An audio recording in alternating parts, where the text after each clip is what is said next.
This meeting to order. This is the budget workshop, session. We're going to start with a pledge of allegiance. If you could all please rise, and I'll lead. Thank you. Join me in the pledge, hand over your heart. I pledge allegiance to the flag of the United States of America, and to the republic for which it stands, one nation, under God, indivisible, with liberty and justice for all. All right, thank you. Any public communications this afternoon? Okay. Okay, thank you, Madam Clerk. We're going to go right into the budget study session. Oh, roll call, thank you. Yes, roll call, Madam Clerk, thank you. Yeah. Councilmember Baldino. Here. Councilmember Giroux. Here. Councilmember Perstag. Here. Mayor Pro Tem Pimentel. Here. And Mayor Boyles. Here. Okay. All right, thank you. Procedural motion. We need to do this one, Madam Clerk? Read all? Yeah, okay. Yeah, staff presentations, 2024 budget study session. Mr. George. Yes, thank you, Mayor, and thank you, rest of the council for convening this meeting at 4 p.m. Really appreciate it. This afternoon, we are back with the budget study session round 2. If you recall, 2 weeks ago, we spent, well, I don't know, 4 or 5 hours going through the budget, and we took a lot of notes during that meeting and came back with direction that we'll be responding to this evening or this afternoon.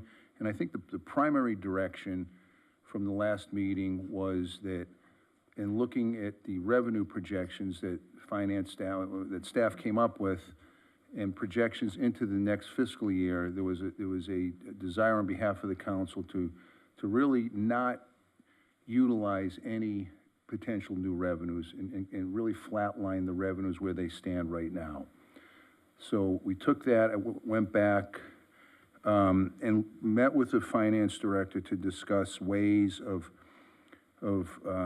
how we can utilize that information and really come back with a budget that addressed flatlining the revenues, if you will, and that necessitated a roughly 4% budget reduction citywide. And I in turn presented a memo to each department head asking for a 4% reduction in their budget. So this afternoon you will see the results of those 4%, each and every department, including City Attorney's Office, Public Safety, to be fair to every department. I do want to thank each of the department heads for, in less than 2 weeks, coming up with this. It's a combination of staffing and as well as operations and maintenance, and Paul will go through the details of that, with the impacts of each of those reductions on providing city services and programming. So with that, I will turn it over to Paul to go through the details. Each department head is here this afternoon to answer any more detailed questions, but looking forward to the next couple hours to get some feedback. Thank you. Great. Thank you, Mr. George. And before you proceed, just thank you to the department heads for going through this exercise for us. We really appreciate it. The biggest concern we had is, as most of you are there, is that when we look at the 10 years ahead as a pro forma, there's no money set aside for capital improvement projects. And so we really wanted to take a hard look at this year because that is the baseline that determines the following 10 years. So thank you for all the efforts to date. Appreciate it. Thank you, Mayor. Thank you, City Manager. Really, for me, the budget process obviously is super important to me, and I know it's really important to the City Council. So we did take quite a bit of time, and even though the turnaround time was short, the department heads really worked with me and try to get together the proposed budget that's before you today. Just the quick agenda is I'll provide the council just an overview of where the revenues are, the revised revenues since we last met, expenditures as well, and then a fund balance update. And then we'll go into kind of the departments, individual departments cuts, basically the 4% or so that they reduced. And then I also have an update on the CIP as well. Regards to kind of the comparison between when we met back in May 6th and then today, just there are some various changes. As I mentioned, the revenues were updated, and I will go into the details behind that as well. Also, the department expenditures were reduced per the direction of council. And the Main Street banner pole replacement project, that was set at $300,000. We lowered that to $100,000. Also, the Arts Culture Commission budget that was presented in May 7th, we went ahead and adjusted that budget. We took out the contractual services line item that the council directed. Also, on the May 7th, the paramedic hiring of paramedics in lieu of firefighters, that cost was also included in this proposed budget. It was a $50,000 increase. And also lastly, the cancellation of Park Place Extension Transportation Project Design Contract of $2.6 million. That was also excluded from this proposed budget per the direction of council from May 7th. With that said, let me jump it right into the numbers here.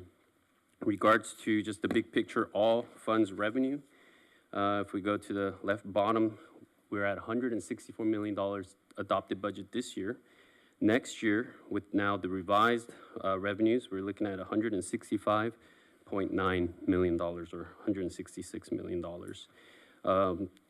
Getting right to the top here, the general fund is really what's the change from our last meeting, and that revenue is $93 million for the general fund. And I'll go into the details behind that $93 million. And please, council, if you have any questions, just feel free to jump in and I'll be able to answer hopefully any other questions. And the directors are here to answer any questions as well. Just gonna spend a little bit of time here on this chart here, or table. General fund revenues. On the left column, it's kind of starting from the left, moving on towards the right. The adopted budget that was approved by council a year ago, we budgeted $88.3 million. And as of today, or probably about last week, year-to-date actuals that we've collected, we collected $71.9 million. That's 82% of what we collected so far. Now, we should be close to about 75% collected, so we are actually exceeding what we anticipated in our adopted budget, so that's a good sign. And the third column that you see, month collected, that kind of shows where we're at regards to how many months of, let's say, for instance, line 1, sales tax. We've collected about 9 months worth. And even though we're in May, and we have 2 more months till June 30th, but we've collected 9 months worth of receipts, and so on and so forth for the various categories. Certain revenues come in, for instance, transfers in, that's already been taken care of. You know, that's already 12 months worth, but certain revenues, as you can see, other revenues, intergovernmental, they're at 10 months. For the most part, we're about 9 months in of total revenues collected. Yes, Just a Mayor. quick question on the business license tax. That's close to 12, isn't it? Because wouldn't it be, or because we collect that in January? So the reason I put it at 9, I mean, yes, you're correct. We still have some outstanding business license taxes that we're still Okay. waiting Or on. new businesses coming in too. Potentially new Okay. business. Not a lot of money. So we are probably close to $14 million of what we budgeted in our adopted budget. Got it. Okay, thank you. Yeah. And so just kind of moving towards the right, what I did was I took kind of my best estimate of what I believe that we're going to end the year at. So we're going to end the year at $92.5 million in general fund revenues. And so what I did was I took that year-end estimate of what we believe June 30th we're going to collect, and per council's direction, I kept it flat for the most part. And looking at for proposed budget for next year revenue is $93 million. And I just wanted to highlight 2 areas where I did increase the revenues. That's line 4, the property tax. As you know, the county assessor's office increased the property tax by 2%, just flat. So that increase was included. And also the license permits on May 7th, the fee resolution implemented a 3.45% CPI for the fees. So that revenue was approximately $300,000 that we're anticipating. So I went ahead and added that revenue in, assuming that we're gonna not have any additional new issuances of licenses, just kind of keeping it flat. We're just assuming that we'll see a $300,000 increase going into next year. So once again, the revenue for next year is proposed at $93 million in the general fund. Okay. And then jumping into appropriations on the expenditure side, all funds expenditures. I thought a better comparison would be just kind of what we proposed 2 weeks ago versus the changes that have occurred since we last met. So total expenditures for the year was $215 million when we met 2 weeks ago, but there were some various changes, as I mentioned. So now what's proposed for next year is a total all funds of $208.8 million. And let me just kind of go through some of the line items that have changed since we last met. Going up to the general fund, we decreased the general fund expenditures by $3.4 million. That's mostly comprised of the 4% cut that the departments had made. Also a $200,000 decrease in the general fund transfers out for the pole replacement. And then kind of moving down to line 3, transportation fund, that $2.6 million is that Park Place extension design contract that was canceled. So we took that budget out of the budget. Also moving down to line 6, the general fund special revenue CIP, $200,000 decrease. That's that pole, a street pole replacement that went from 300 down to 100,000. So we lowered that 200,000. And lastly, line 14, the cultural development trust fund. That fund was lowered by 32,000 per the ACC's recommended budget from May 7th meeting. So as I mentioned, total appropriation all funds for next year is $208.8 million. Let me jump into kind of the general fund and what the departments did regards to kind of their cuts. Sir, can I ask, on the transportation with that 2.6 million adjustment, those can only be used, are those Measure M, R, what?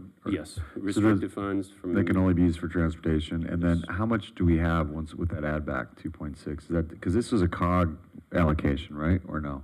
Ooh, is it? The design for Park Place project was about 7.5 million, but we only got 5 million for a metro. So the rest was going to be financed by us. So we this don't is owe really the COG, this is our money coming back, and that can Correct. be used for transportation in the Correct. future. And is that all we have, the 2.6, or is there more money? No, I in think that there's bucket? more money, but this 2.6 is coming back to us. But I think the funding for transportation is, I don't have the figure with me, but we have, yeah. We can get it later too, I was just curious, because Chris and I, Mayor Pro Tem and I just had a conversation recently about COG, Measure M, and our allocations, so you might have some color to that. Yeah, most of that, as we would expend something on a project, we'd be scheduled on there's a different price points where you get matching funds from the COG, and oftentimes that comes in the form of a reimbursement, or it depends on how big the phase is. So right here, this part, which is just a design, that's straight general fund money that comes back to us, but it's earmarked for Measure M, Measure R, so it has to be transit or transport, or excuse me, or transportation related. It's Measure R, Measure M, Prop A, Prop C. We tend to use that towards road work, most of that. So if that 2.6 million goes right back to the top pot. I don't have the overall fund balance with that 2.6 going back in, but we'll utilize that towards most likely street work. Yeah. Well, that's good news, because that'll help the capital improvement project, right? Okay, good. Yes. Great. Just kind of go into the details of the general fund and the department's overall appropriations for next year. As you can see, we went ahead and reduced most of the department's budgets by 4%. And so overall, what we met 2 weeks ago, the overall proposed budget was $83.5 million. Now it's at $80.3 million. That's a decrease of $3.2 million, overall 4%. Now I'll go into the various details of what that comprises of later down in the slides. I wanted to give the council a big picture of what we're looking at in regards to general fund expenditures. On the unassigned fund balance, accounting word for basically surplus money that's a savings account, basically. At the end of the day, what's revenues over expenditures, what's left over. So we're forecasting $7.1 million should be at the end of next fiscal year to be remaining in our unassigned fund balance. So the next slide kind of provides council what to do with the 7.1 staff's recommendation. So first and foremost, we do have $4.9 million or close to $5 million of general fund CIP projects that we're recommending the council to provide funding towards.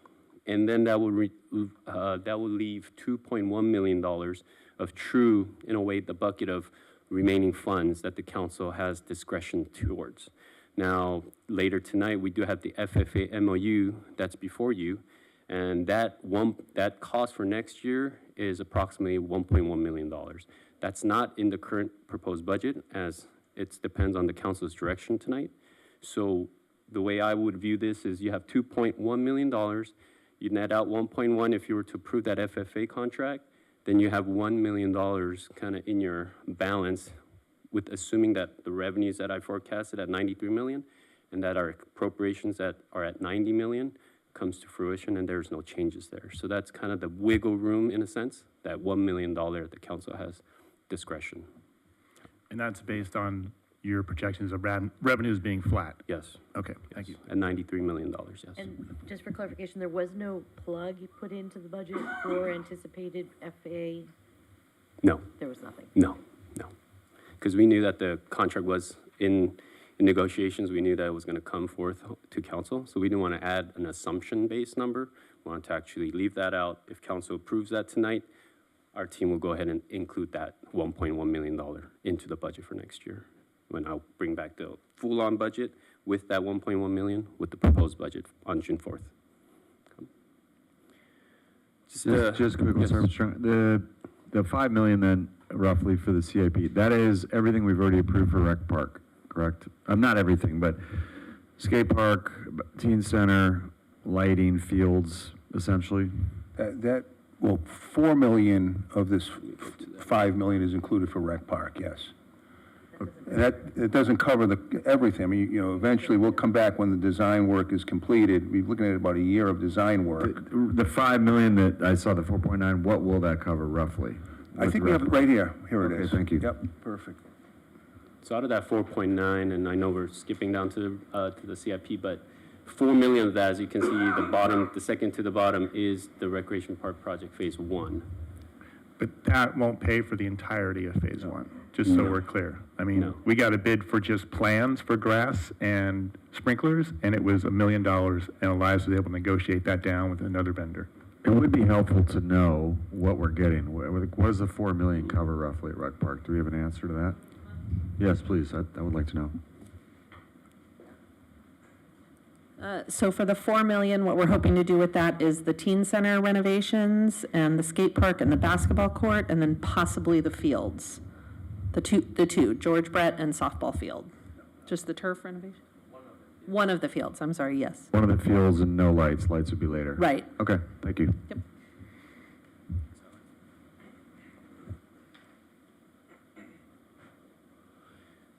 And just to give you an update on the 10-year forecast, as the mayor mentioned earlier, this was presented 2 weeks ago, but with the revised revenue and expenditure numbers, not big changes, but as you can see, the green line is where I put a focus on. Obviously, that's our fund balance, or in a way, a savings account that we want to preserve as much as possible. You know, expenditures are rising, and my assumption is, I set it at 3%, and our revenues are assuming that there's no new revenues and that we're just growing at 2.5%. So we are somewhat at a deficit for the next couple of years until fiscal year 2031, when that will reverse and we'll start seeing a positive surplus to grow, and our overall fund balance will turn positive. But that's, of course, with an assumption that everything stays the way it is and it just grows at 3% expenses and 2.5 revenues.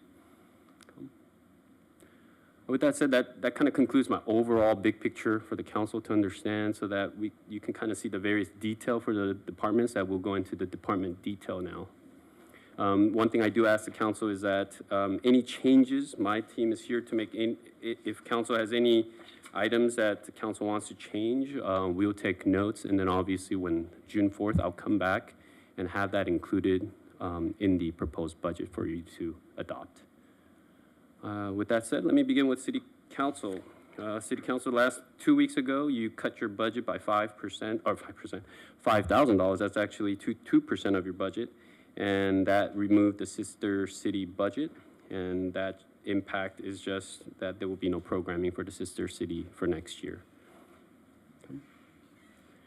On the city attorney, the 4% cut led to a decrease of $38,000, and the city attorney instructed that we would lower the labor negotiations line item for their budget, and that, of course, depends on kind of the pacing of negotiations. If the negotiations went longer than planned, then we would probably come back in mid-year and adjust that budget. For city clerk had a 3% reduction in their budget, and they lowered it by $18,000. It was just various M&O line items from their operating supplies, advertising, publishing, meeting and travel, training and education. The department has expressed that it will have operational impact.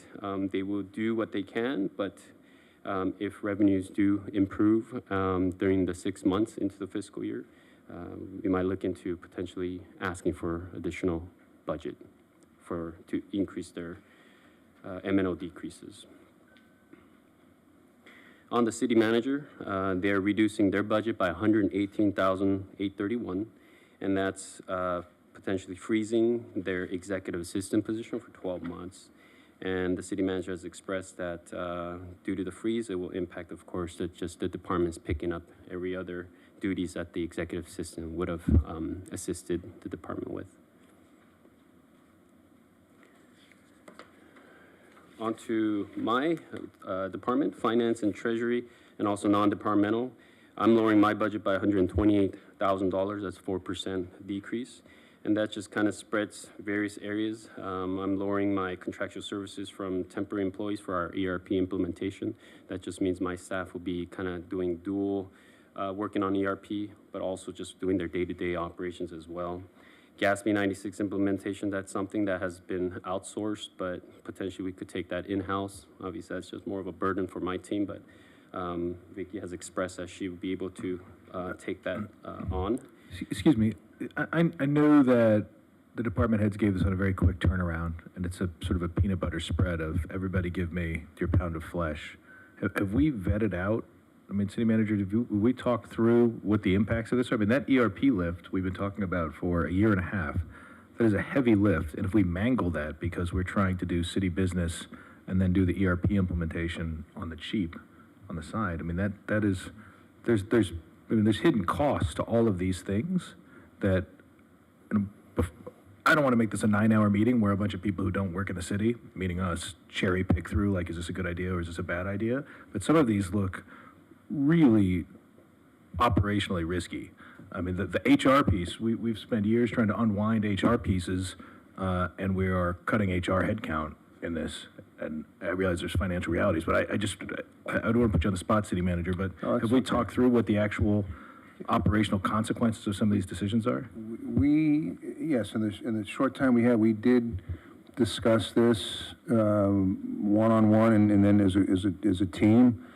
Yeah, there are some very hard choices here. When you're cutting $3.3 million, it does include positions. It does include programs that we've looked at. I mean, our hope, I think, is what we're saying is that in 6 months when we come back, and what we heard from the council also was let's draw a line on the revenues, and if we actually see those revenues develop, we'll come back at mid-year and restore those. So I think what you're seeing here is assuming you take all these cuts tonight, it'll be a 6 month lag, if you will, in productivity. But yes, we did discuss them, and they were hard decisions that each department had to make. Can I ask when we expect to need the temps to help transition in the ERP? Is that something we're budgeting within 3 months? Is it 7 months out? Is there a timeline to where? So regards to ERP, we are bringing that on the June 2nd meeting in June. Once it's executed, the time frame is 2 years of implementation. I met with my team and said, okay, where can we cut? And we thought, okay, ERP temporary work that truly needs to happen, that legwork, is probably going to be the second half of the fiscal year. Okay. The first half is probably just going to be chart of accounts, kind of establishing kind of the different modules, because the financial module, of course, is going to take about a year, but most of that legwork is the second half. So we figured, okay, we can go 6 months without that temporary work, but beyond that, I'm hoping that we get that ERP temp assistance, because we would need that, because it is a monster of a project. Here's a question on the implementation of the ERP, the vendor is not providing any implementation consultation services? These are in addition to, right? 'Cause I'm assuming the vendor would have a team that would help implement for 2 years, Yes. the size of the project. So this is above and beyond a typical They'll have implementation team, so we're clear. They'll have their PM, but then we will also have a PM that's going to be the mediator between the city and the actual system itself. But then on top of that, we'll have temporary employees kind of doing our day-to-day, being that we'll be dedicating roughly probably sometimes 8 to 9 hours a day for probably 2-3 days back-to-back, just dedicated to that ERP system. So we need And that these, back. these ERP systems, I mean, what's the size of the contract we're committing to? It's a $750,000 contract. Annually? Yes. So So no, it's- not annually, it was 200 and I believe 40,000, I don't know where. it was. 240? 240? Yeah, so, okay, the question on the process, so and this is something I brought up to city manager, is that when I've gone through hardships in corporations running companies, the biggest question is if we're using a budget and we're using a historical budget, then that's a major assumption that the historical budget is correct. And that the activities in those departments are being handled by the right appropriate number of people, et cetera, and there's a bottoms-up build, like a zero-based budgeting thing. One of our predecessors many years ago, Sandy Jacobs, rest her soul, actually conducted a zero-based budgeting in this city. And it changed the budget that year that she was mayor. So the thing I struggle with a little bit is what Mayor Pro Tem touched on, which I know we're under the gun here, you want to get this budget implemented, that we did just say, hey, we're just cutting across departments, everyone take their pound of flesh, to quote you, versus saying one department has 19 people, the other one has 7, the one that has 7 is HR. Are the ratios correct when you look at the activities and the transactions that are happening within the departments themselves? So when we're taking an across-the-board cut, and this is nothing against you, because we gave you 2 weeks to get this done, and this is the approach that we took, because we don't have the time. But I would actually encourage us going forward, mid-year or beyond, that we actually do a bottom. We spent some money, outside resource, to figure out what we truly need. Because we've implemented technology, we're going to continue to implement technology, and are there operational efficiencies that we haven't realized yet, potentially? But, so this, I do struggle a little bit with this process, but, and I think you guys are doing the best you can, because we've given you 2 weeks to get it done, basically.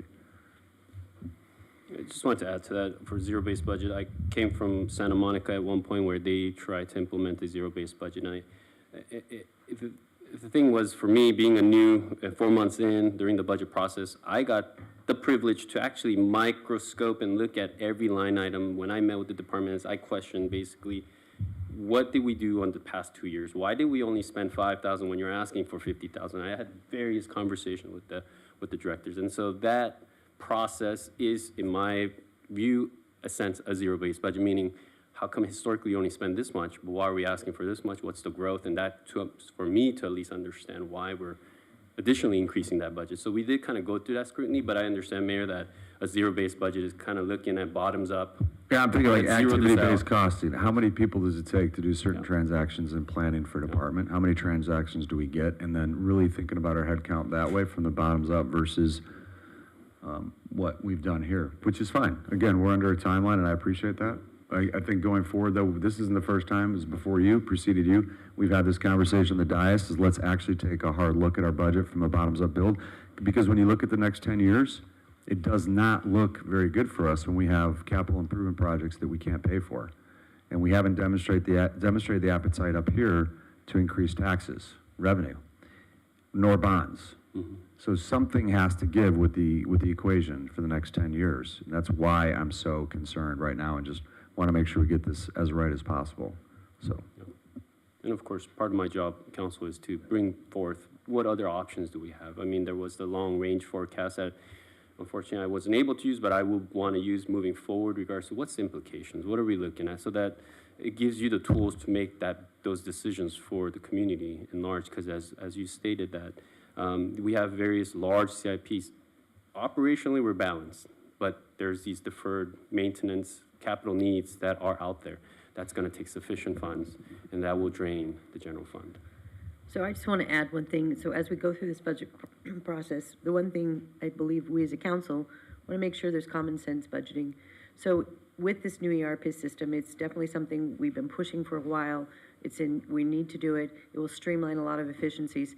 I think we're hoping that you guys will come to us if you feel that the current budget and the reduction is impeding that progress. So let's use common sense budgeting and, come to us and say, hey, we've tried it, we actually need the temps back, it's not working, but please, we want that ERP system is a must. Our current system is going to be sunsetting in 2027. So we need to get this done, and there's a lot of efficiencies that can be realized once we implement the system. We were talking in one of our meetings, the invoicing process is very manual. People have to do wet signatures. There's a lot of filing. The reason why we have so many copiers is because everyone's copying it and then signing it. And the ERP system will streamline a lot of that functionality. So but please let's use common sense and come to us if there is if you're feeling the stress of the constraints. We're common sense kind of people. We need this ERP system to be launched successfully. Absolutely. And I would concur with Councilmember Pimentel and Perstech. You don't have to wait 6 months. If you think you need more budget to Great. help transition to the ERP, just let us know. Great. Thank you. Thank you, Council. Just kind of continue in regards to non-departmental. Non-departmental, there's not much wiggle room at all, but the only area that I saw that we could lower for now is the vacation and sick pay termination. That's the category label it. Basically, if an employee leaves the city, we have to cash them out for vacation, some sick, and so we budget for that. Now, obviously, that budget fluctuates depending upon if next fiscal year we have a huge volume of employees leaving, then obviously that budget would have to be reappropriated. But we kind of look back historically 3-5 years and said, okay, we could probably be about $500,000 budget. So that's what I went ahead and lowered that budget to get to that 4% fee reduction. What is our annual turnover rate right now? That I don't not know. Okay, hopefully we would use our annual turnover rate to determine what we can anticipate in sick pay and vacation average accruals. Yeah. Yes, Paul, they did go back, how many, We looked at 3 years. just 3 kinda years to see what historically typically it has looked been, and use that to come up with this reduction and feel. Okay, so we're not changing the policy. I thought we No. were changing the No, no, policy. no. No, It's it's just just that we- adjusting the amount based on what I'm the assuming we- last 3 years. I'm have assuming done. that this budget was around $750,000. like. It's $752,000 budget. So over the last 2 to 3 years, we've typically utilized about $500,000 from this account. So that's where the reduction came from. Okay, and the sick pay, we've taken into account the increases in California law in terms of sick pay, too? Yes. Okay, thank you. Yes.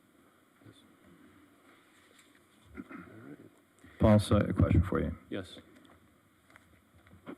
For $128,000, we're going to delay the implementation by 6 months. We are not delaying the implementation. Is it going to cause any delay whatsoever in what you're trying to do in the ERP process? To be honest with you, Councilmember, I believe not. Not at this point. Yes. But once it gets launched, we'll have a good idea probably 2-3 months into it. Okay. And see if I need the additional temp, I will definitely come back to All right, council fair for enough. that. Thank you. Yes. On Human Resources Department, their 4% is a $128,000 decrease.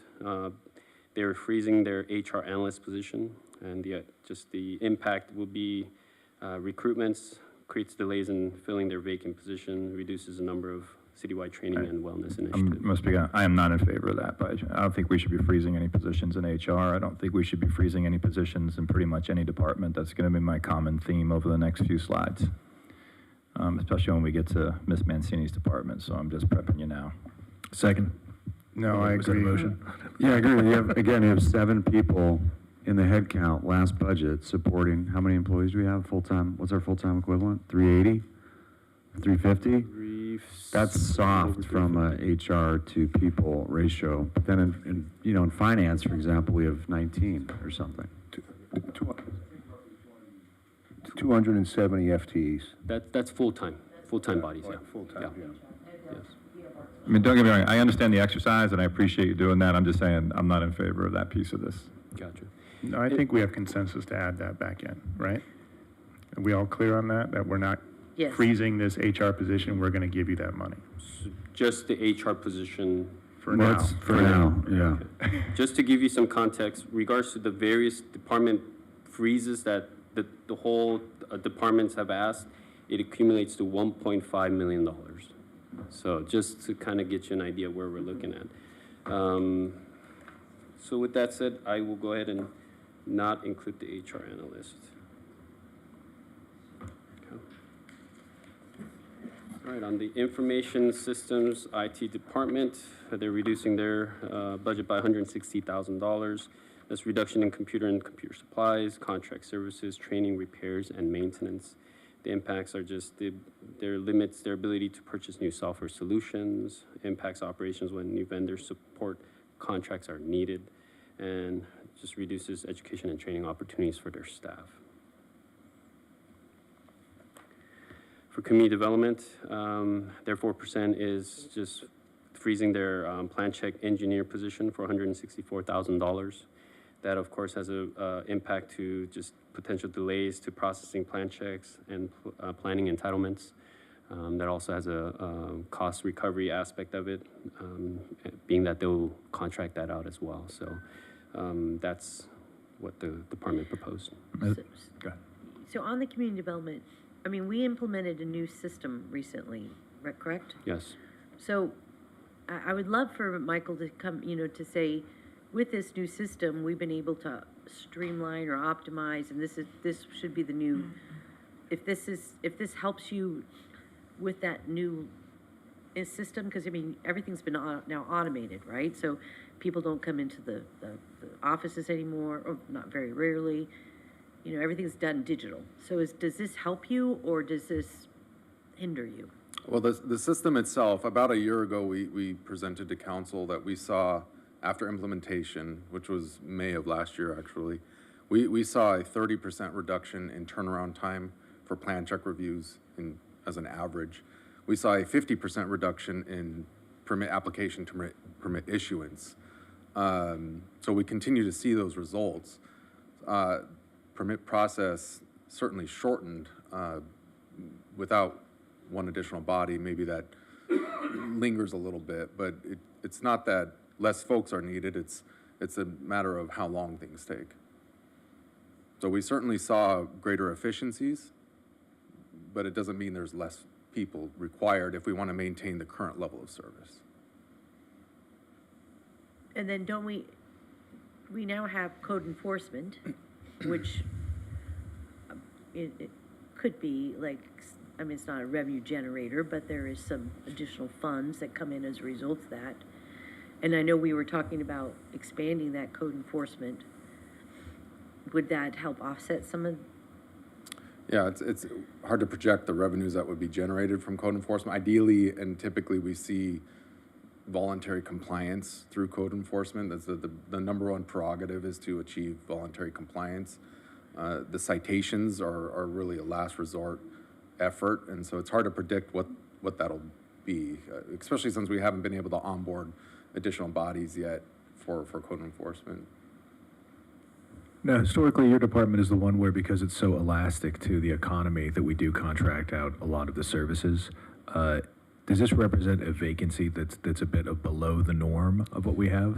We have two plan check engineer positions, and over the last 2.5 years, we've intermittently had some rotation or some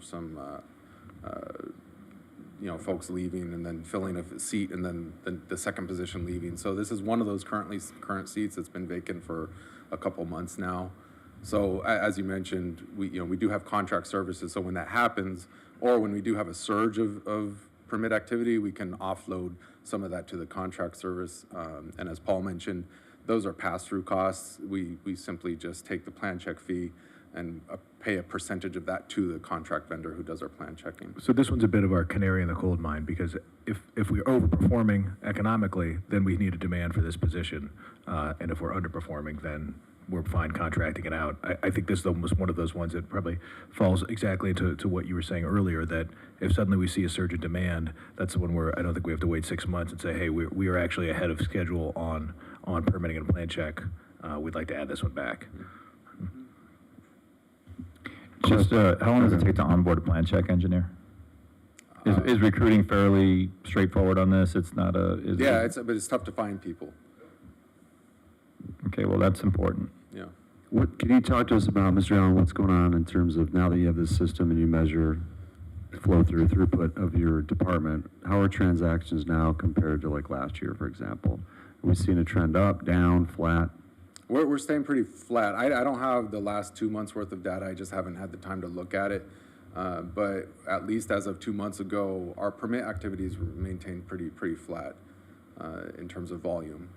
But just so we're clear on the plan check engineer, because I remember Mr. Lee, a couple departments back, would have contractors on and he would just ramp up according, okay, so you still have that flexibility available? Yeah. To Mr. Giroux's question? Yeah, the only thing that makes this work is the fact that we have 2 on-call plan check contractors that we're able to offload when and if needed. And are we still, do you feel pretty good that even with freezing this, that you'll be able to maintain that stellar, because your numbers in terms of plan check approvals and permit approvals are like one of the best in LA County. You feel pretty good? I think it's something we have to actively monitor. I think I'm comfortable with this for a short time period. It's not sustainable long-term, especially if we see, a surge or an increase in activity, but it's a good short-term solution. Okay, thank you. The first Fed rate cut, you gotta be up here with. And Paul, just to go back one slide to IT, I know we kind of let IT go quickly across. I just want to make sure this does not impact the ERP system, project manager, this is separate, and okay. Yeah, this should have no impact to the ERP. Yeah, that budget resides under my department, and we also set aside 1.1 million. That's something that Joe did in the past, which he did a great job setting aside money for the past couple of years to pay for that. Yeah. So just want to make sure on the community development side, we do want to freeze this position for now. I think it was go with what you presented at this point. Okay. Thank you. Just wanted to make sure. Okay. On the police department's budget, there's various freezes and reductions in their budget to get to their $900,000 net decrease. So on the personnel side, they are. I think on this one, I mean, I'm just gonna go on a limb here and say, given that we just authorized up to 72 sworns, there's probably not an appetite to reduce the police department. It's one of the most important priorities we have and the one that residents think about every single day. I concur. If this said we're freezing officers 71 and 72, and we're at 58, so it's, we're freezing positions that we don't think we're gonna fill in a year, that's fine, but this is not, right? This is freezing officers 61 and 62, so I am not in favor of freezing that position. Okay. I'll go ahead and put those two positions, that's $337,000 back into the budget.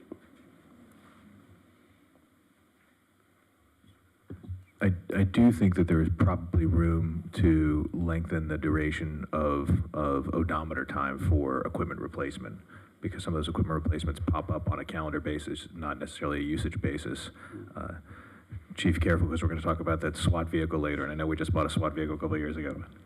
Yeah, we can definitely try to work around some of the equipment replacement things. We just want to make sure that we do it smartly, because if you can imagine, if we're talking about vests, SWAT helmets, stuff of that nature that our officers need, they have an expiration timeline. That's something that we'll definitely watch carefully. Yeah, I think we've just changed out the capital equipment, so this is probably the smaller pieces that are the Kevlar things we're gonna have to swap out. But I think we've already done. We just approved the unmarked cars. We've approved the new cars. We got new bikes a couple of years ago. So I think that these. But if there are small things on there that we can stretch out that are high dollar but small pieces, unless it's on a calendar with a mandatory expiration date, I would be in favor of keeping that in.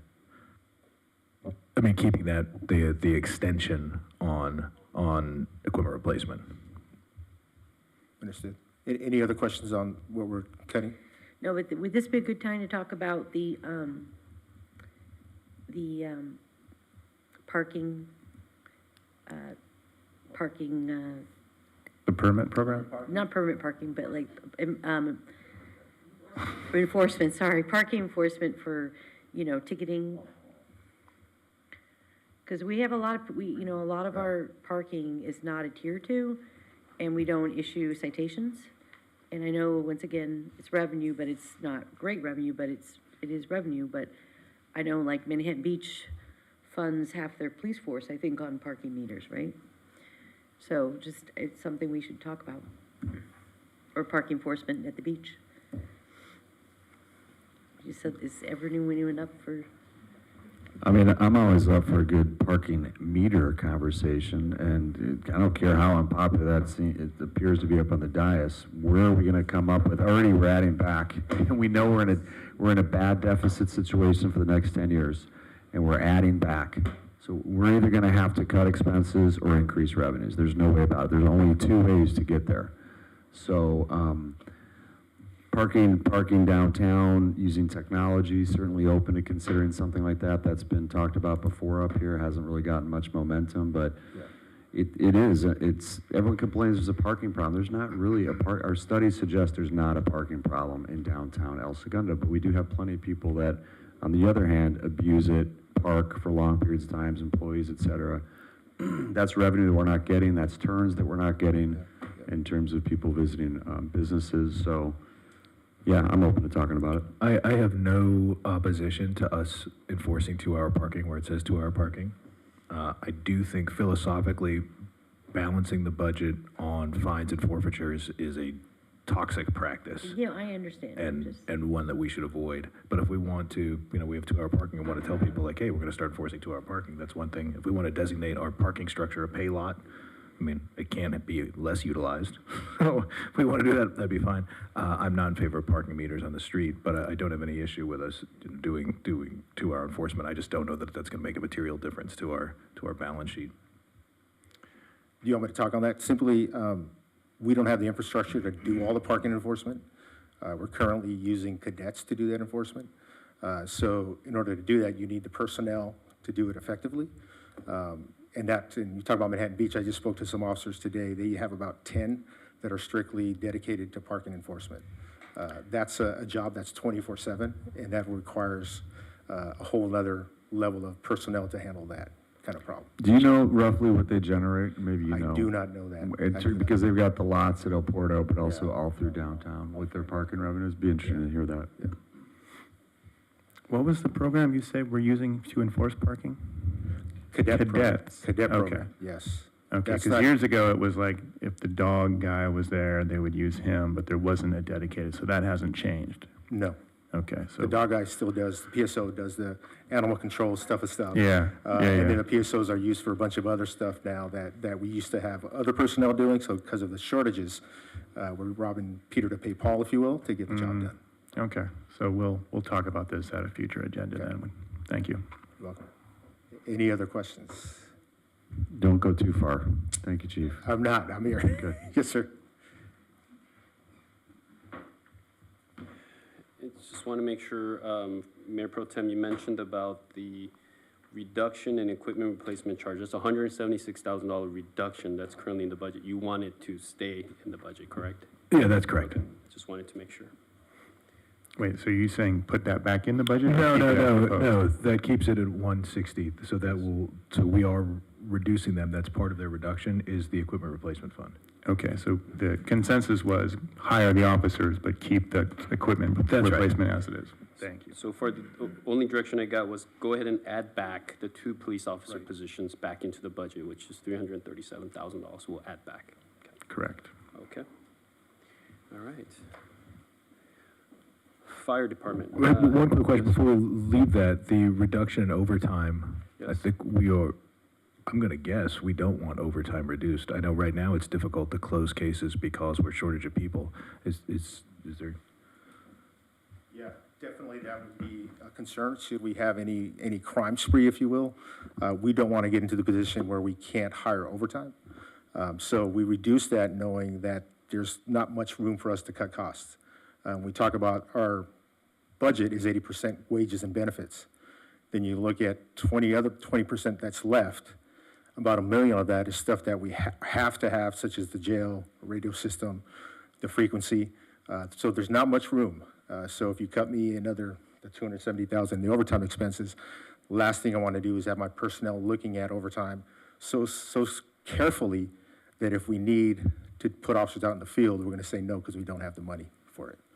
Yeah, and I think that's a situation we'd like to avoid, right? Where there is Correct. an officer who's got cases and cases sir. that he could be closing, but he can't investigate because there's an overtime limit. So I would, I guess, move that we do not restrict overtime in the police department. I do, but by the same token,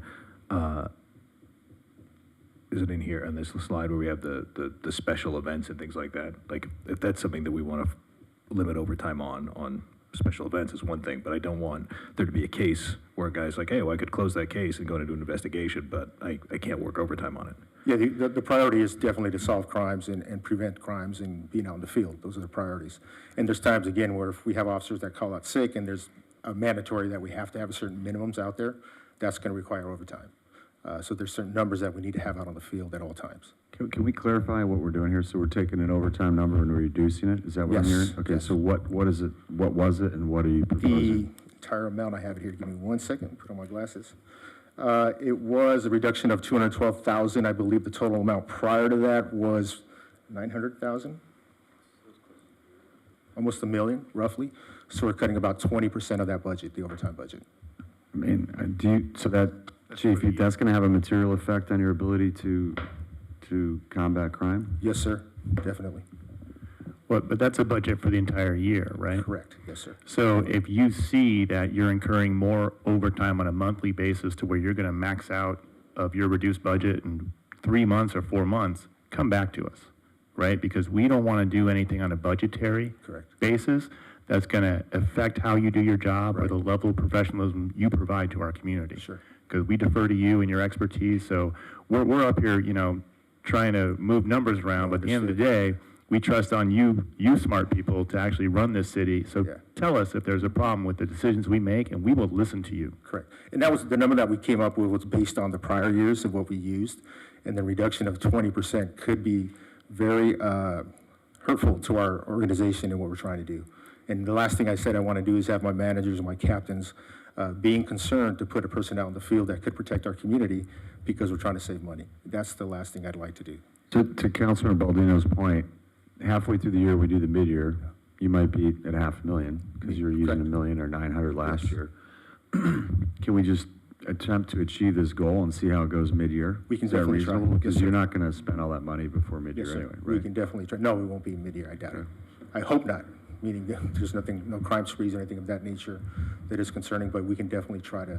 Then, do we, real quick, sorry, do we have any technology budget in here? Like, we've been talking a lot about what's the technology, Mayor Pro Tem, where you shoot the, All the Yeah. different ones, not the Starfish, Star Chase or whatever it is? Star Chaser, we already have that piece of equipment. Yeah, we procured that got at 180. are we using that yet? It hasn't been used yet, so I don't think it has come up on a point where we're going to use it. There's some concerns legislatively that we're still looking at, that we're trying to work through to make sure Okay. that if it does get utilized, that we are going to be covered through legally, that there's no Okay. issues with it. Live 911, is that factored? That's already been paid for, Great. so already in the process of that. The next light technology item that I want to bring forward will be the drone as a first responder. We can use some budgeting within our budget already that we're going to use, so there's really no concern on that end. Oh, great, The okay. biggest concern is the personnel. As you can imagine, the more we hire, the more we spend, because that means you have to, training cost, equipment cost, making sure you have the best officers out in the field is cost money. That's the big difference when we start hiring more people, it's cost us more money to do that.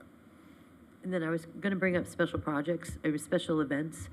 So if there's events that we are thinking of, we come up with that become, labor intensive from a special event perspective, please let us know, because I think we don't, when we look at, to approve an event, we're not really looking at the impact to the police Sure. department and the overtime. So we really should understand that. Yeah, and our goal is definitely to keep the community safe no matter what. We're never going to give you lower numbers. We're going to always give you the numbers we believe are adequate to keep the event safe, that everybody feels safe and feels protected. Thanks, Chief. Everyone looks You're content. Thank you. Thank you, Chief. Just want to make sure that with the proposed reduction in overtime, their budget is $870,000.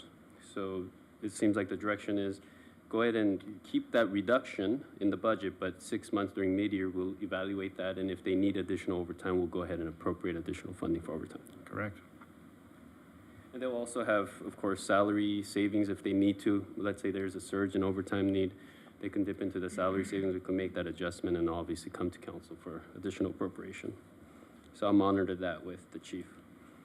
Fire department's budget, they are reducing their 4%. is actually, it says $511,000, but it's truly $561,000 to get to their 4%. The reason for the 511 is this, if you look at the bottom little footnote I have there, is that $50,000 increase in their budget due to the paramedic hire in lieu of firefighters. So, but truly the department did lower their budget by 4% or $561,000. I just wanted to make that clear for the council. They are freezing a fire marshal position. That's $141,000 to the budget. They are also reducing contract services for $120,000 and $250,000 for equipment replacement charge, basically delaying some of their purchases for their, or setting aside budget for equipments that they would have replaced next year or funding for that. So that delays that replacement for about a year. Obviously, the freezing of the fire marshal will impact the chief as he will be performing both duties. Regards to some of the contract services, the fire check, plan check services will be reduced in just volume, so that also has a revenue decrease as well. And then, as I mentioned, the equipment replacement fund reduction, that will just delay the purchase of equipment for a year. I just have a question. Yes. On the plan checks, weren't we behind on the fire plan checks? And then we got caught up? So I just would hate for us to get behind again. I mean, we were quite behind. You're exactly right, Councilmember. We were very much behind because staff, we set aside time for them to concentrate their efforts on becoming very customer service oriented. We were able to catch up. So Do you feel that currently are we at where we're supposed to be, or are we still behind? Present day, we are on time. Okay. So, but then we're saying that this could trigger us to go behind again. Yes, it can. Because we had a contract fire marshal, right? We contracted that out and we just ended that, right? We actually have the contract fire marshal under the contract that we have now, but it's only working part-time. Okay.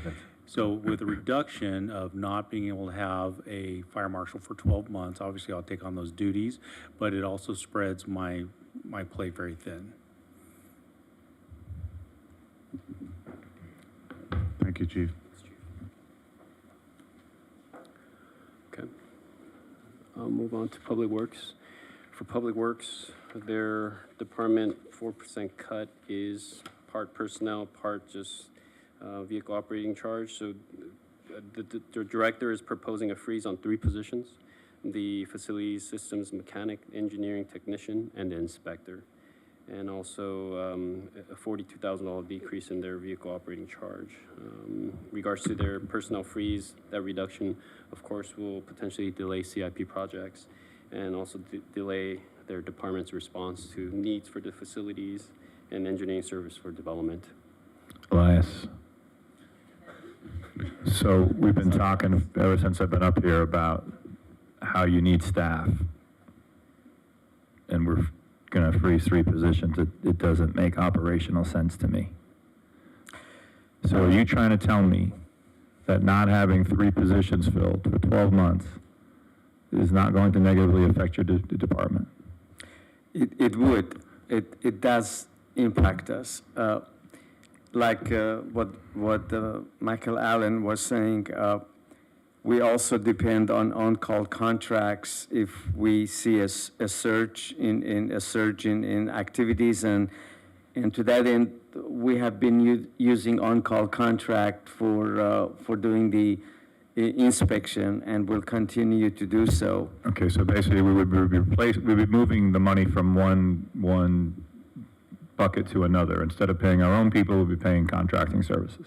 Right, and we also collect the fees. As a result, I'm not in favor of the freezing of the 3 positions.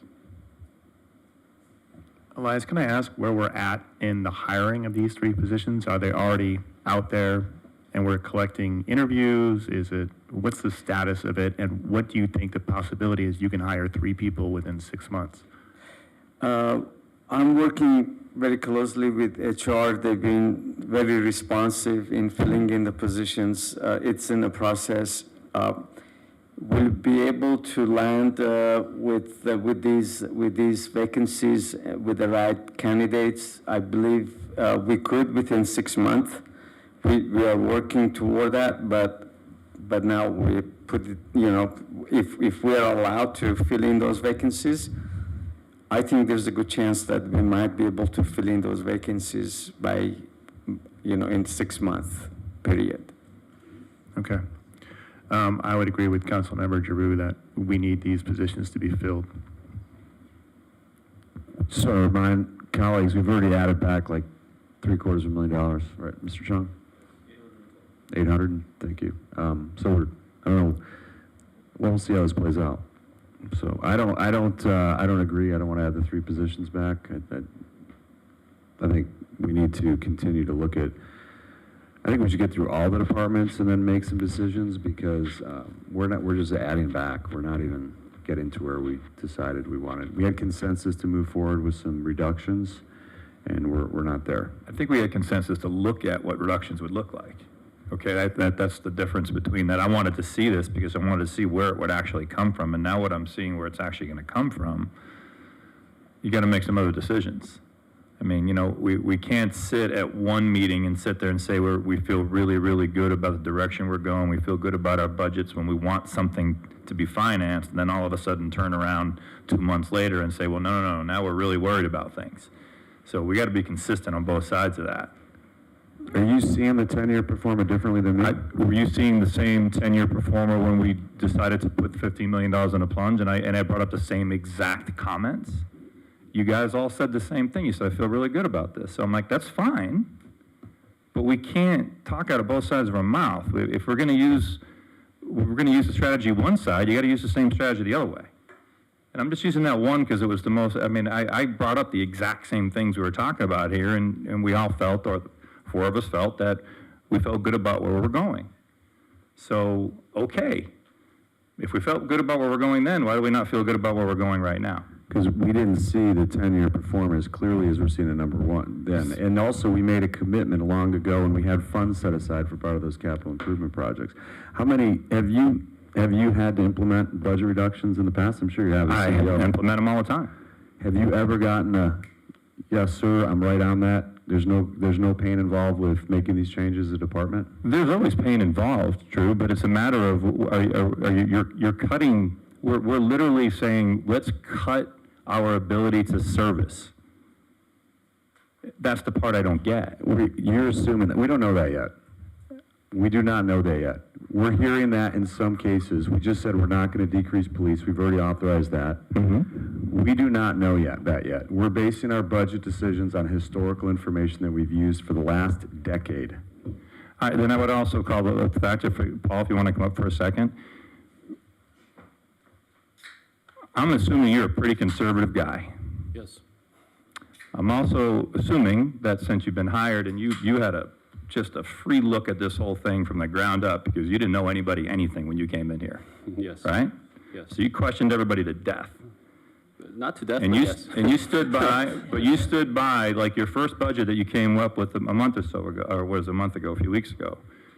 I would have to assume that probably in your mind, that was a pretty conservative budget. Yes, yes.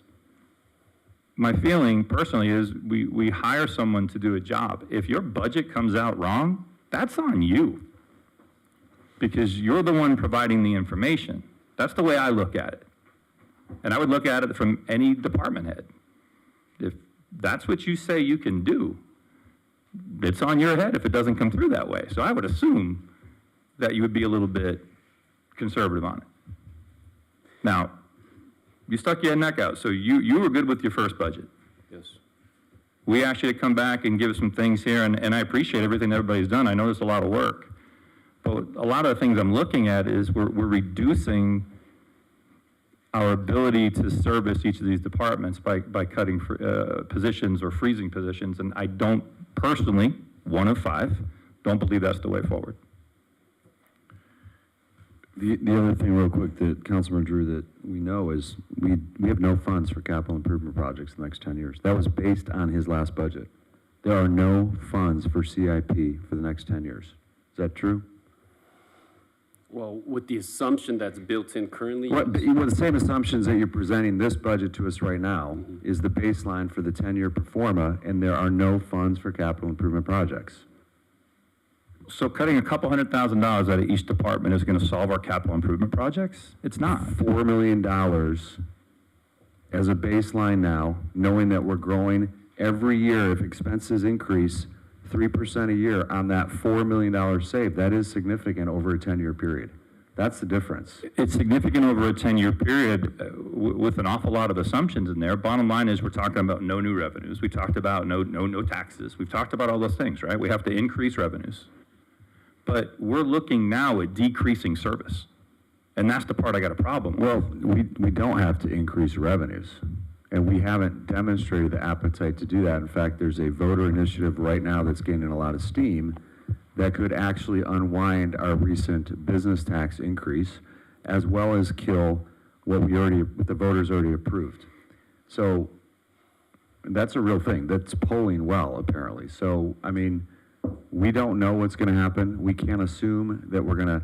The options before us right now are we sharpen the pencil and we look for opportunities to be more efficient, or we increase taxes or other revenue measures to fund capital improvement projects in the future, because we do not have the money set aside. And it's the same problem that the council had for the last 2 decades, which is why we have all these deferred maintenance projects ahead of us.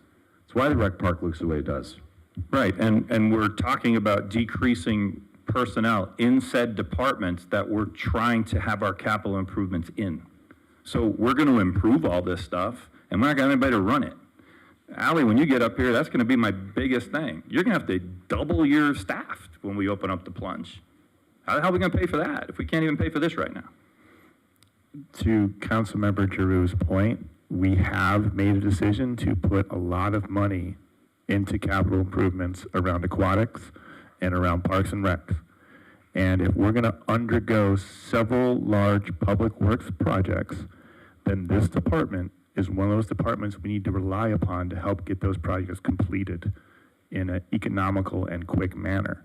And so I agree that if we are going to hold true to our commitment in our strategic planning that infrastructure and improving our capital resources is important, then we have to staff it accordingly. And that's why I agree that these positions should not be frozen. I'd be surprised if we can hire 3 in 6 months. That'd be great. But I think that we can't stop now, because we've already approved plans. We've already hired consultants to be our construction managers. And we can't back that up if we don't have the staff and the professionals to bring these projects home. It's just a matter of,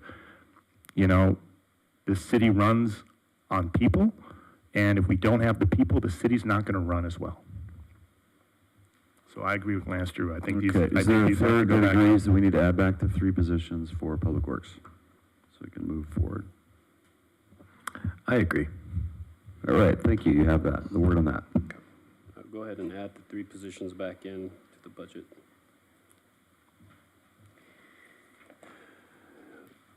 Last department is Rec, Park, and Library.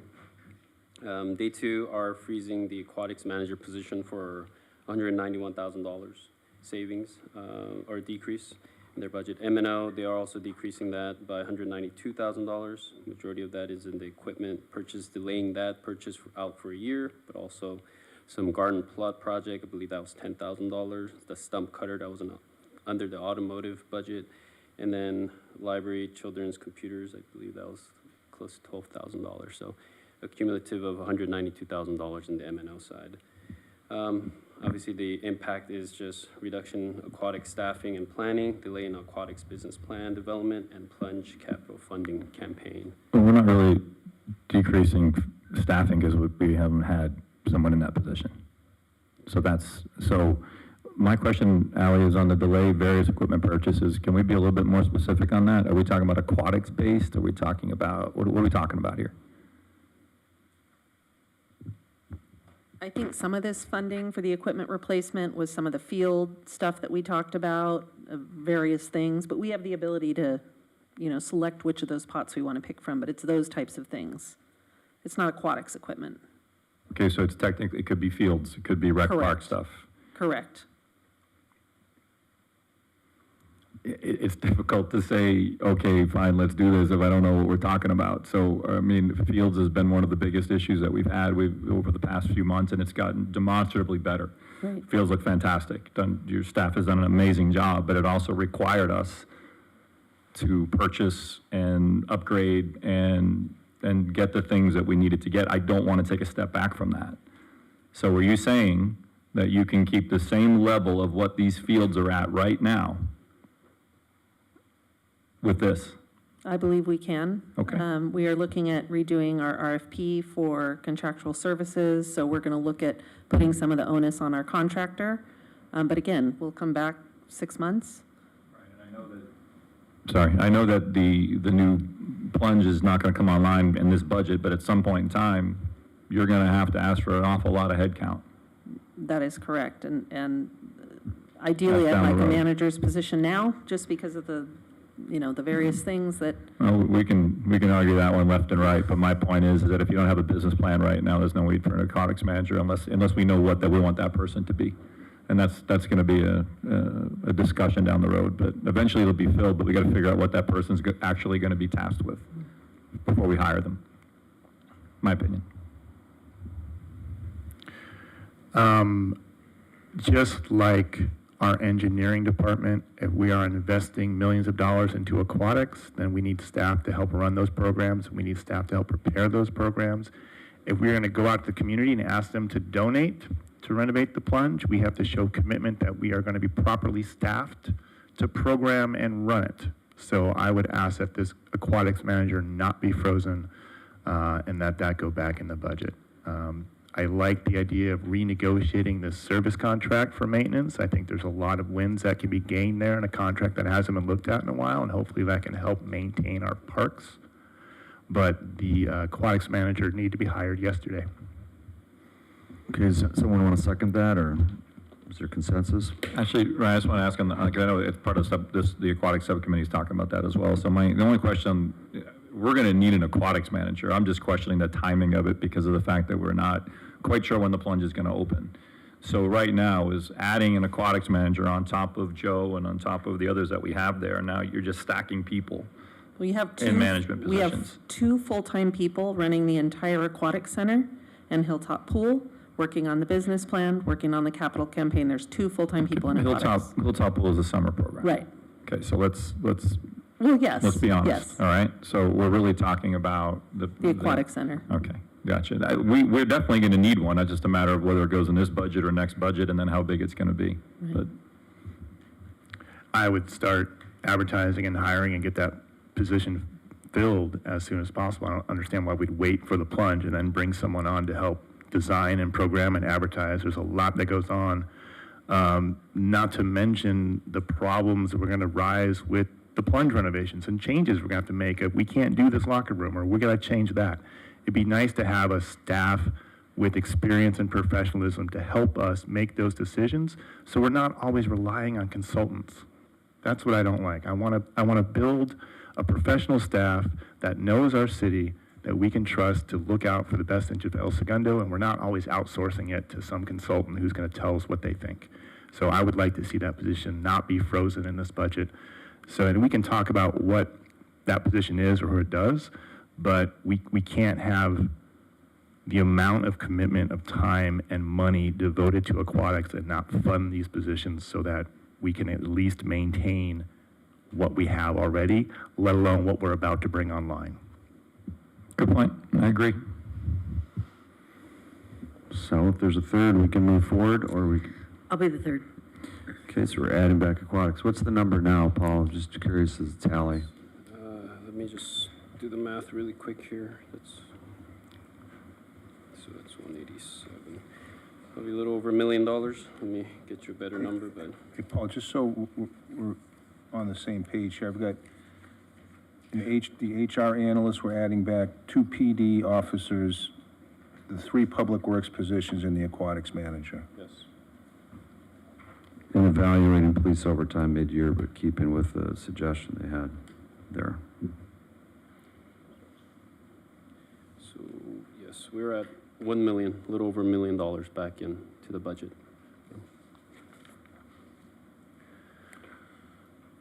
Well, that does conclude kind of the departmental budgets. I know, Mayor, you've expressed kind of the concern about the revenues, and one area that I can recommend to the council, obviously, you can hire a financial analyst or do your own investments. The reason you lean towards financial is for their expertise. For me, you look towards me to give you the tools and data that I believe that looking into next year, I don't have a crystal ball, I don't have a pulse into how the economy will look like, but I do make some certain assumptions and look towards other cities, what are their assumptions are for revenues, how are they doing, just kind of getting that idea, where are we locally here? And typically I'm hearing they don't foresee a recession unless we're already in a recession, but things will kind of march through as it is to this year. They're not seeing a spike. What I'm hearing is 3 to 4% is what they're mostly anticipating on revenue growth. Now, we're keeping it flat, and let me just kind of go back towards the revenue, because that is our true baseline. The decisions you make impacts your Mr. Chairman, revenue. I would be curious what Mr. Drew, because he runs the company also, but I can tell you what I'm seeing in my enterprises, in that we are, consumer sentiment is down. Gotcha. People are spending less in this market. I'm seeing it in restaurant data across LA County. I don't know how it's affecting your business, but there's Q1 in particular was definitely challenging for a lot of people. So whether or not that translates into reduced sales tax for us or business license tax, and then the one variable, as I told you earlier, that concerns me is the BLT, because we know from people that have huge inventories of commercial products in town that vacancy is up. We have 3 massive buildings on PCH that have extremely high vacancy. People are trading down in their leases. People are reducing the size of their square footage. People are walking on leases, and rent has come down. So will that translate to reduced headcount and reduced headcount square footage for us in the BLT? That's a significant driver for us in January. So I hope you're right. I prefer to be cautious on things when it comes to what I'm projecting in terms of inbound revenue, and we shall see. I would say, Mr. Mayor, that some of that might be mitigated a bit because of just inflationary pressure. Some of our revenue items are just are totally inelastic, like UUT, and those are driven just by inflationary pressure alone. So you don't almost have to presume to stay flat that would be in a deflationary environment. So I think some of those will, even if we have a bleak BLT, we may see that buffered somewhat by things like the UUT and just pressure on the other sales tax pieces just from inflation alone. And that's exactly where I wanted to kind of touch on. Sales tax, I am keeping it flat. Business license tax, I'm keeping that flat at 14 million. But areas, as Mayor Pro Tem mentioned, utility users tax, just because of utility rates have gone up, we've seen that, on the city side, collecting that increase due to the utility users tax. And that 0%, to be honest, is very conservative. I am sure that number is too low. So I can increase that revenue to, I believe it'll be 2% next year, so that we can make up some of that difference regarding some of the positions that we are adding back into the budget. I do feel confident to say that utility users tax, we should see that increasing year over year. Even though sales tax might be impacted, of course, there could be a negative impact, meaning sales tax might decrease from this year to next year, so that the utility users tax might have to make that up. But just kind of looking into next year, that's where I feel utility users tax, we'll see increased franchise tax. Those 2 areas are areas that we are seeing strength, and I do see that strength going into next year. That really does not impact the local economy, such as businesses, sales tax. And so keeping that flat might not be helping the bottom line in regards to kind of projecting out revenue. Just wanted to kind of emphasize that. Hey, Paul, can you go to slide number on page 9? Yes. Just to, one of the earlier slides here that Paul showed us was this unassigned reserve, and the $2.1 million, which is kind of within this budget that we're proposing, was the remaining reserve and surplus, of which we shared that 1.1 million of this will go towards if approved, the FFA MOU, with a remaining dollar amount of 1 million, which just so happens to be the $1 million you added back in. So we're still within the framework of the reserve account that we have right now. So I know it doesn't. I don't, maybe I haven't been clear enough. I'm not really, I'm really concerned about the next 10 years. Understood. I'm concerned about the capital improvement projects that we know exist that we do not have the money for. So something has to fundamentally change in our model in order for us to get there. because we're talking about 3%, 2.5% increases. We're not going to get there in a decade without a fundamental shift to our business model. Yeah, no, agreed, and I think that, you know, as you all have clearly stated, you know, when we come back in 6 months with the mid-year, whether it's for the other items that we deferred till mid-year, or where we're seeing now, we will get a better handle on exactly if we are going to see those increases in revenue, and then we can address it at that time also.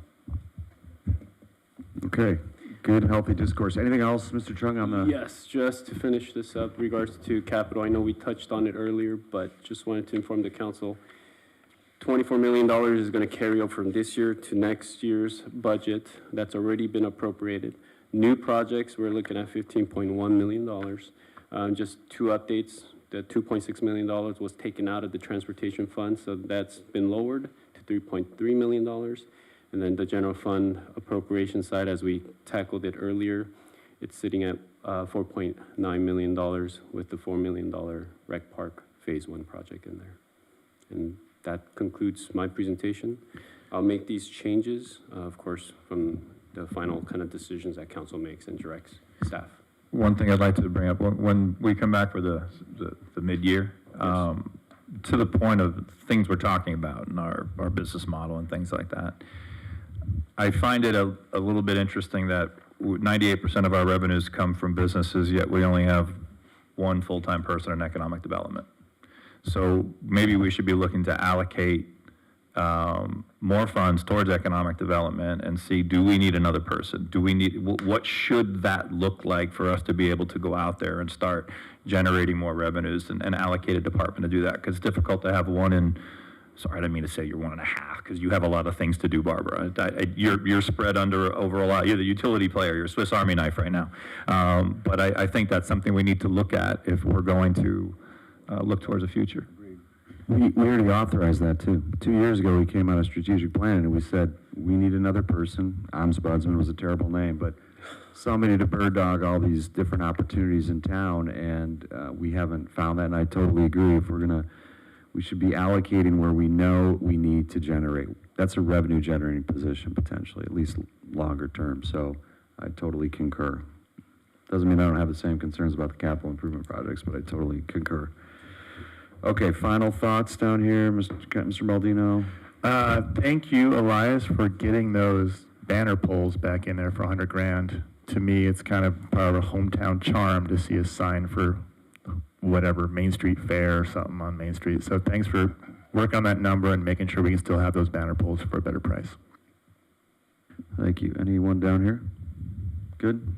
Finance Department, great job. I know you've been under a lot of duress over the past few weeks, and thank you for putting this together. Okay. Good. Okay. Mayor Pro Tem? It's interesting as you go through a year, these little things that are externalities have really punch outside their body weight in terms of hurting a budget. So if we don't, and I know we were using HR as an example, if we don't curate HR and we have, unhappy workers or we have lawsuits and things like that, if we defend a lawsuit for $1 million, right, that's 1.5% of this. I mean, we just spent an hour and a half chicken fighting over less money than we spent defending one lawsuit. And so those sorts of things that we make decisions on about that they can feel good sometimes in terms of maintaining a budget, but have longer term effects are things we have to guard against. There's things like, well, how do we end up with 72 police officer allocation? That has nothing to do with us, right? That's everything to do with law enforcement decisions made far outside our jurisdiction. We have to be responsive to that. And those percentages add up so quickly for a small city like ours. So thank you guys very much for working through that. I know it was very difficult where these things sort of pop out of left field and really affect our spend. Yeah, I'll just echo, thank you. It's really, we are one of the most unique cities of the 88 in LA County that has independent everything. And it is because of that 90% that comes from commercial, and it's also because we make smart decisions, and we have to continue to be fiscal stewards. So thank you for having the hard conversations. I appreciate it. And sorry if it was a difficult first go up here, but we appreciate you and your staff. Thank you. Okay, I think we're adjourned, Madam Clerk, is that right? We're adjourned, all right.